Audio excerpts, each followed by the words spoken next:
नमस्कार जी। तो कैसे हैं आप सब? आई होप आप बहुत अच्छे से होंगे।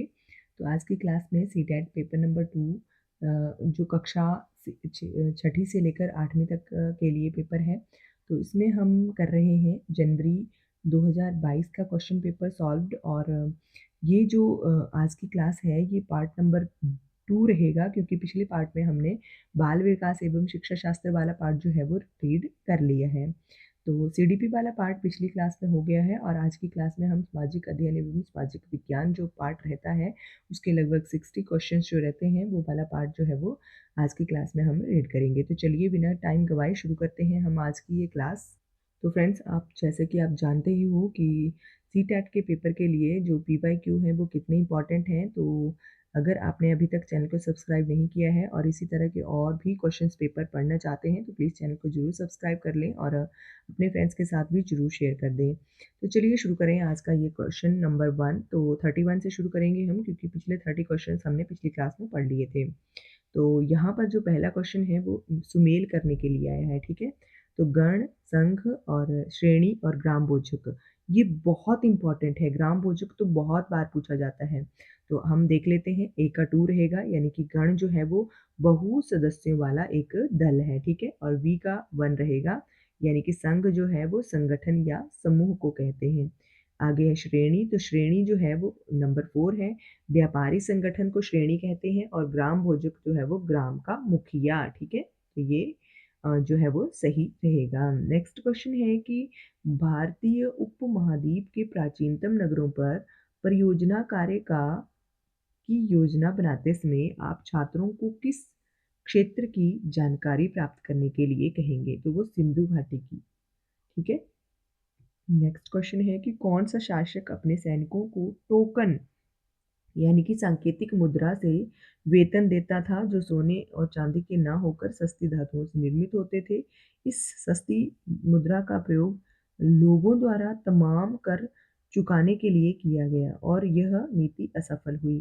तो वो कौन था? मोहम्मद बिन तुगलक था, ठीक है? तो मोहम्मद बिन तुगलक जो था उसने टोकन मुद्रा आरंभ की थी। ये भी क्वेश्चन आपसे पूछा जा सकता है। नेक्स्ट है कि इमारतें और किले हम डैश समझने के लिए हमें सहायक होते हैं। तो इमारतें और किले हमें क्या समझने के लिए सहायक होते हैं? तो इसका सही आंसर रहेगा बी और डी, यानी कि बी नंबर पर है राजाओं द्वारा निर्माण कार्य को संरक्षण देना और आवश्यक समझना। और नंबर डी पर है उस काल में लोगों के तकनीकी और परिष्कृत कौशल को, ठीक है? नेक्स्ट क्वेश्चन है कि मराठा सेना को मुख्य आधार प्रदान करने वाले कृषक डैश पशुचारकों के दलों को क्या कहा जाता है? तो उनको कुनबी कहा जाता था, ठीक है? कुनबी यानी कि जो एक कृषक यानी कि पशुचारक दल होते थे वो कुनबी होते थे, ठीक है? नेक्स्ट है कि जो नाथपंथी और सूफी थे उनके बीच में कौन सी समानताएं थी? तो समानताएं थी बी और सी, यानी कि श्वसन के व्यायामों का आभास और सी संसार का परित्याग, ठीक है? तो नाथपंथियों और सूफियों के बीच में ये समानताएं थी। नेक्स्ट है कि औपनिवेशिक काल के दौरान मध्य भारत के आदिवासियों के विषय में सही विकल्प को चुनिए। तो वो रहेगा ए और बी, यानी कि उनका जीवन यापन संकट में था। और नंबर बी पर है कि बिरसा अपने लोगों को अंग्रेजी जमींदारों और साहूकारों से छुटकारा दिलाना चाहते थे। तो ये औपनिवेशिक काल के दौरान जो है वो आदिवासियों के विषय में सही कथन है। नेक्स्ट क्वेश्चन है कि 1927 में बी आर अम्बेडकर द्वारा कौन से जातिगत पूर्वाग्रहों के विरोध में आंदोलन शुरू किया गया? तो वो था मंदिर प्रवेश, ठीक है? तो मंदिर प्रवेश आंदोलन का शुरुआत जो थी डॉक्टर भीमराव अम्बेडकर ने कब की थी? 1927 में। ये भी आपने याद रखना है और इम्पॉर्टेंट है ये, इस तरह से भी आपसे पूछा जा सकता है। तो नेक्स्ट क्वेश्चन है कि वेद समाज डैश विचारकों से प्रेरित था? तो इसका सही आंसर रहेगा ब्रह्म समाज, ठीक है? ब्रह्म समाज इसका सही आंसर रहेगा। नेक्स्ट है कि निम्नलिखित में से 19वीं शताब्दी के कौन से समाज सुधारक उनके संगठन से सही रूप से मेल खाते हैं? तो जो है वो केशव चंद्र सेन, ब्रह्म समाज, ठीक है? बाकी विवेकानंद वेद समाज नहीं होगा और राजा राम मोहन राय प्रार्थना समाज नहीं होगा, ठीक है। तो केवल केशव चंद्र सेन जब ब्रह्म समाज जो था वो दो भागों में बट गया था, तो ये सही रहेगा ब्रह्म समाज, ठीक है। नेक्स्ट है कि निम्नलिखित में से कौन सी घटना या घटनाओं ने ब्रिटिश राज के खिलाफ भारत में राष्ट्रवादी आंदोलन के लिए प्रेरित किया। तो वो इसका सही आंसर क्या रहेगा, इसका सही आंसर रहेगा ए, बी और सी, ठीक है। यानी कि ए पर है कि आर्म्स एक्ट पारित किया गया और भारतीयों द्वारा अपने पास जो हथियार रखने का अधिकार था वो छीन लिया गया था। बी पर है कि वर्नाकुलर प्रेस एक्ट पारित किया गया था और जिससे सरकार की आलोचना करने वालों को चुप कराया जा सके। और सी पर है कि इलवर्ट बिल, जिसमें प्रावधान किया गया था कि भारतीय न्यायाधीश भी ब्रिटिश और यूरोपियों के मुकदमे चला सकते हैं, उनको वापस ले लिया गया, ठीक है। नेक्स्ट क्वेश्चन है कि 1905 में बंगाल विभाजन के संदर्भ में सही विकल्प चुनिए। तो बंगाल विभाजन के जो एक संदर्भ है उसमें बी जो है वो सत्य रहेगा। बी नंबर पर है कि अंग्रेज बंगाली नेताओं के प्रभाव को कम करना और लोगों में फूट डालना चाहते थे, ठीक है। नेक्स्ट क्वेश्चन है कि आरंभिक तौर पर विधायिका और सरकारी नौकरियों में सीटों के आरक्षण के प्रस्ताव का अभिप्राय था। तो उसका अभिप्राय था कि गरीब लोगों के लिए प्रतिनिधित्व और रोजगार के अवसर उपलब्ध करवाना। नेक्स्ट क्वेश्चन है कि पठार के संदर्भ में दिए गए कथनों पर विचार करें और सही विकल्प का चयन कीजिए। तो इसका सही उत्तर रहेगा ए, बी और डी। यानी कि ए पर है पठार, और पठार में खनिजों की प्रचुरता होती है। और नंबर बी पर रहेगा कि लावा पठार में काली मिट्टी में प्रचुरता होती है जो उपजाऊ होती है। और नंबर डी पर रहेगा कि पठारी क्षेत्र बहुत से जल प्रताप हो सकते हैं। नेक्स्ट है एक अभिकथन दिया हुआ है और एक कारण दिया हुआ है। तो जो अभिकथन है यानी कि असर्शन है वो कहता है कि सभी देशों ने निश्चय किया कि यमयोत्तर जो की गिनती संदर्भ रेखा से शुरू की जाए। और कारण कहता है कि सभी देशांतरीय यमुनोत्तरों की लंबाई समान होती है। तो ये जो है वो ए और आर दोनों सही है और आर सही व्याख्या करता है ए की, ठीक है। तो आपको पता चल गया कि सभी जो देशांतरीय यमोत्तर हैं वो लंबाई में समान होते हैं। नेक्स्ट क्वेश्चन है कि निम्नलिखित जोड़ों पर विचार कीजिए। तो यानी कि यहाँ पर पूछा है कि कौन सा सही सुमेल है। तो इसका सही आंसर रहेगा ऑप्शन नंबर ए और सी, ठीक है। तो ए पर जो उत्तर आयतन है वो भी 21 जून और सी पर है विषुव यानी कि 21 मार्च। नेक्स्ट क्वेश्चन है कि ग्रीनविच में जब दोपहर के 12 बजते हैं तब ग्रीनविच के 25% पश्चिम में क्या समय होगा। तो वो पूर्वाह्न के 10:20 होंगे। नेक्स्ट है कि कथन ए और बी के आधार पर वनों के प्रकार की पहचान कीजिए। तो पहला कथन है कि ये घने वन भूमध्य रेखा के पास पाए जाते हैं। और नंबर 2 कथन जो है वो ये है कि यहाँ अत्यधिक वर्षा होती है तथा इन क्षेत्रों में कभी शुष्क मौसम नहीं होता, ठीक है। तो इसका सही आंसर रहेगा उष्णकटिबंधीय सदाबहार वन, ठीक है। नेक्स्ट क्वेश्चन है कि जो सहारा मरुस्थल के संदर्भ में ए, बी और सी कथनों पर विचार करें और सही का उत्तर चुनें। तो पहला कथन है कि इसका क्षेत्रफल 10.45 मिलियन वर्ग किलोमीटर है। और बी पर है कि ट्यूनीशिया देश का बड़ा हिस्सा सहारा रेगिस्तान से आच्छादित है। और सी पर कथन जो है वो कहा गया है कि सहारा रेगिस्तान में ऊंचे पठार और चट्टानी सतह भी शामिल है। तो इसका जो है बी और सी सही रहेगा जबकि ए जो है वो गलत रहेगा, ठीक है। नेक्स्ट क्वेश्चन है कि एक वर्षा वन में पाई जाने वाली वनस्पतियों को निम्न परत से उच्च परत तक क्रमबद्ध कीजिए, ठीक है। तो इसका सही उत्तर रहेगा निम्न परत से करना है। तो सबसे पहले आता है भूमि परत, उसके बाद झाड़ीदार परत, उसके बाद तरुण वृक्ष, उसके बाद सी यानी कि वितान, और उसके बाद उत्गामी परत, ठीक है। नेक्स्ट क्वेश्चन देख लेते हैं। तो नेक्स्ट क्वेश्चन है कि स्थानीय पवनों के संदर्भ में कौन सा जो कथन है वो सही रहेगा। तो ये है कि ये साल वर्ष भर लगातार किसी निश्चित दिशा में चलती रहती हैं, ठीक है। तो ये स्थानीय पवनें हैं, ठीक है। नेक्स्ट है कि निम्न में से ए, बी और सी कथनों पर विचार कीजिए और सही विकल्पों का चयन कीजिए। तो इसका जो सही उत्तर रहेगा वो ए और सी दोनों सही हैं। तो ए को पढ़ लेते हैं। धरातल पर जो प्राप्त सूर्य ताप या आयतन है, आप आतपन है, वो की मात्रा उच्च कटिबंधीय से लेकर ध्रुवों तक भिन्न पाई जाती है। और सी पर रहेगा कि मैदानी भागों की अपेक्षा समुद्री भागों में तापमान में भिन्नता कम पाई जाती है, ठीक है। नेक्स्ट क्वेश्चन है कि मिलान कीजिए। तो नेक्स्ट क्वेश्चन का हम मिलान करेंगे। तो यहाँ पर ए का 2 रहेगा, यानी कि कंटीली झाड़ियाँ जो है वो खैर, कत्था वगैरह, ठीक है। नंबर बी का जो है वो रहेगा 3, यानी कि उष्णकटिबंधीय वर्षावन जो है वो आबनूस, ठीक है। आबनूस प्रकार के जो पौधे हैं या प्रजातियां हैं पौधों की वो पाई जाएंगी। नंबर 3 पर है उष्णकटिबंधीय पर्णपाती वन, तो इसका रहेगा 4, यानी कि नीम। और जो मैग्रोव वन है वहाँ पर सुंदरी, ठीक है। नंबर 1, ठीक है, सुंदरी। नेक्स्ट क्वेश्चन है कि जनसंख्या वितरण संबंधित निम्नलिखित में से वाक्यों का सही विकल्प को चुनिए, ठीक है। तो इसका जो सही उत्तर रहेगा वो रहेगा केवल ए और सी सही है। तो ए पर है कि नदी घाटियों की में स्वच्छ जल उपलब्धता के कारण संघनन जनसंख्या होती है। और सी पर होगा कि लोग जो है वो समतल मैदान और सहज ढालों पर रहने को वरीयता देते हैं, ठीक है। नेक्स्ट क्वेश्चन है कि टैगोर के शिक्षा संबंधी विचारों के बारे में कौन सा कथन सही है। तो वो ए और बी, यानी कि ए पर है कि टैगोर जो थे वो प्राकृतिक वातावरण में सृजनात्मक अधिगम, ठीक है, और वो कहते थे कि प्राकृतिक वातावरण में ही शिक्षा जो है वो होनी चाहिए।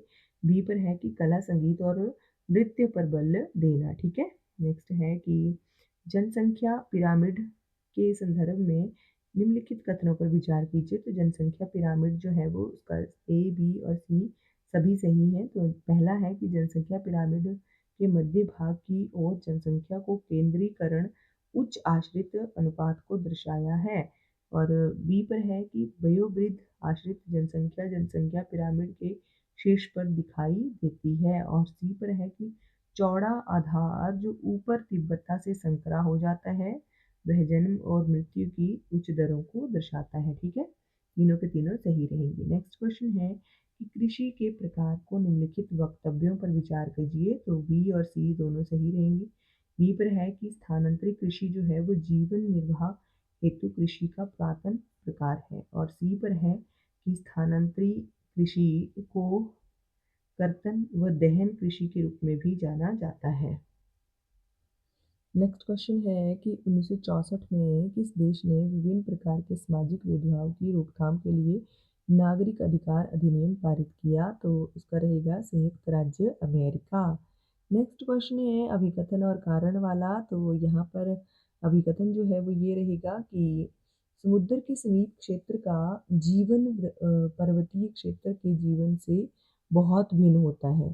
तो नंबर इसका कारण ये दिया गया है कि लोग अपने जीवन को भौगोलिक परिस्थितियों के अनुकूल ढाल लेते हैं। तो यहाँ पर है ए और आर दोनों सही है तथा आर ए की सही व्याख्या है। नेक्स्ट क्वेश्चन है कि पंचायती राज संस्थानों को उनकी जन भागीदारी के आरोही क्रम में क्रमबद्ध कीजिए। तो इसका रहेगा बी, ए, सी, यानी कि बी पर रहेगा पहले ग्राम पंचायत, उसके बाद जिला परिषद, उसके बाद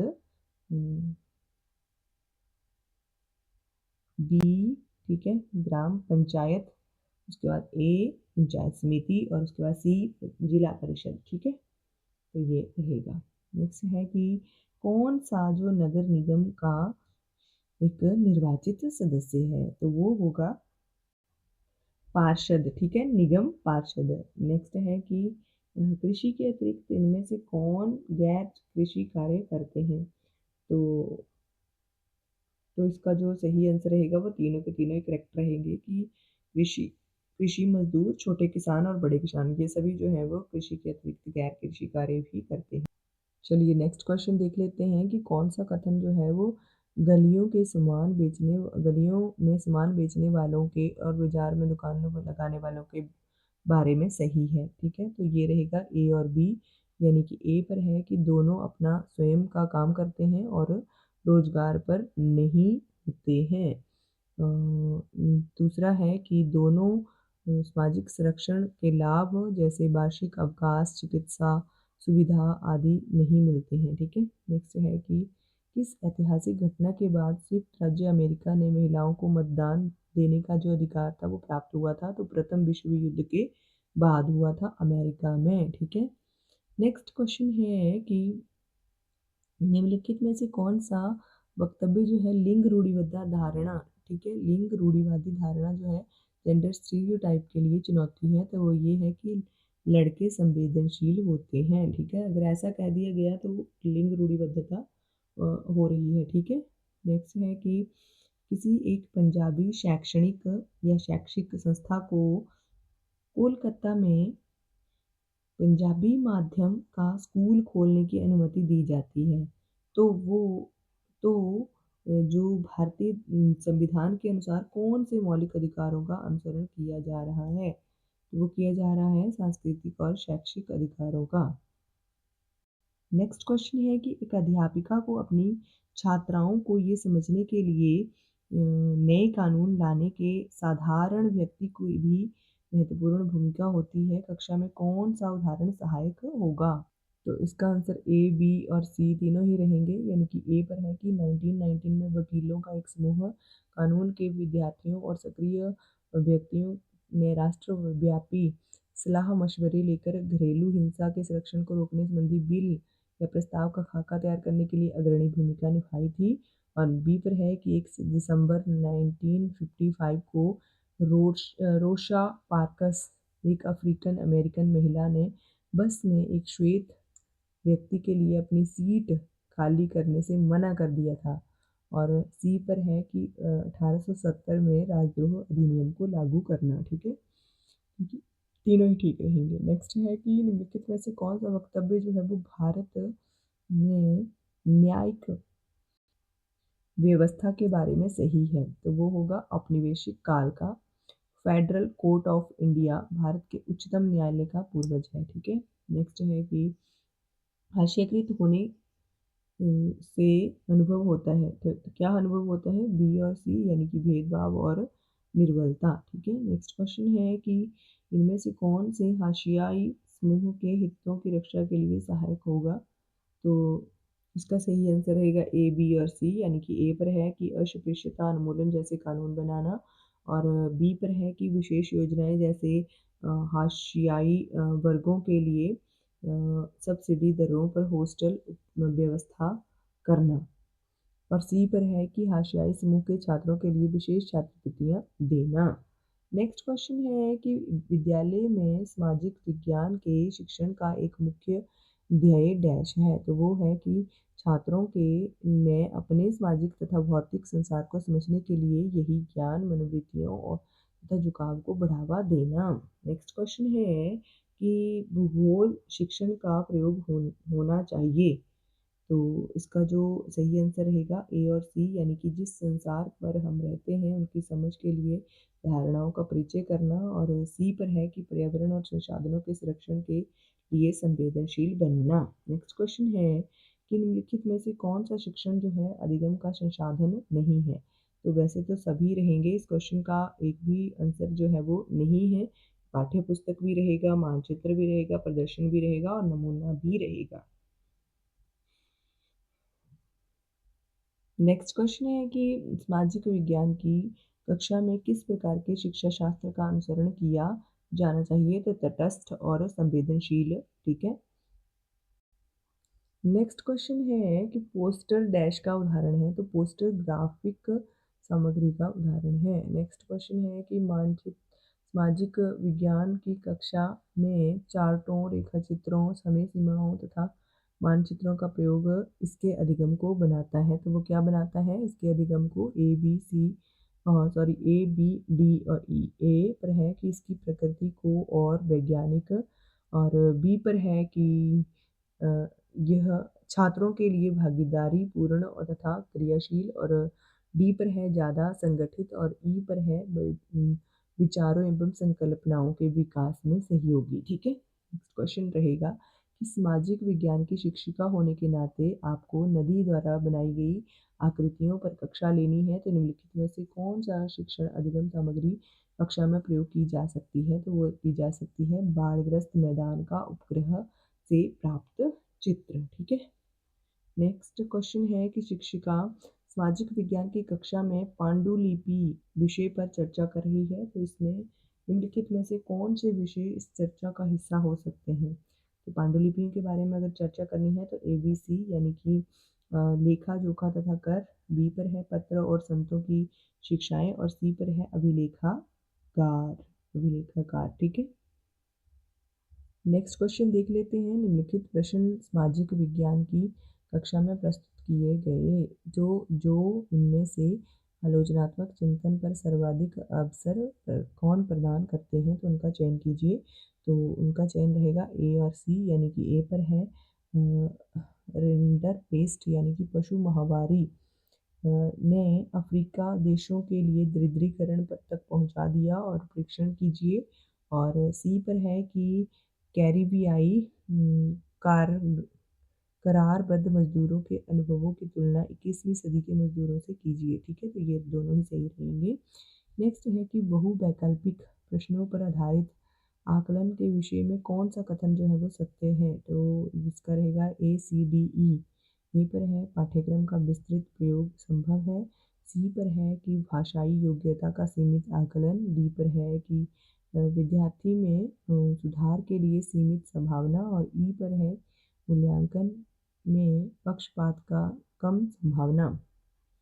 नेक्स्ट क्वेश्चन है कि आपको अपनी अगली कक्षा में सहयोग आंदोलन पर चर्चा करनी है। इनमें से किस पक्ष या पक्षों पर छात्रों की घटना या घटनाओं पर की समझ विकसित करने के लिए बल देंगे? तो किस पर देंगे?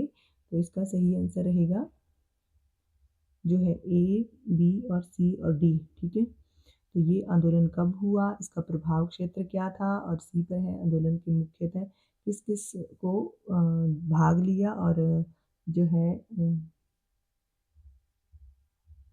डी यानी कि इसका परिणाम क्या हुआ। ठीक है, नेक्स्ट क्वेश्चन है कि यदि छात्रों को समझ नहीं आता है कि वह कक्षा में आगे क्या पढ़ाया जा रहा है, तो शिक्षक को चाहिए कि वह अवधारणा को फिर से अलग तरीके से समझाए। ठीक है, बहुत इम्पॉर्टेंट हो जाता है ये प्रश्न। तो नेक्स्ट क्वेश्चन है कि एक सामाजिक विज्ञान की शिक्षिका होने के नाते आप विषय संबंधी धारणाओं और उनका राष्ट्र के साथ संबंध को संबोधित करना चाहती हैं। इनमें से कौन से उपागम जो है वो पाठ योजना हेतु सबसे उपयुक्त होंगे?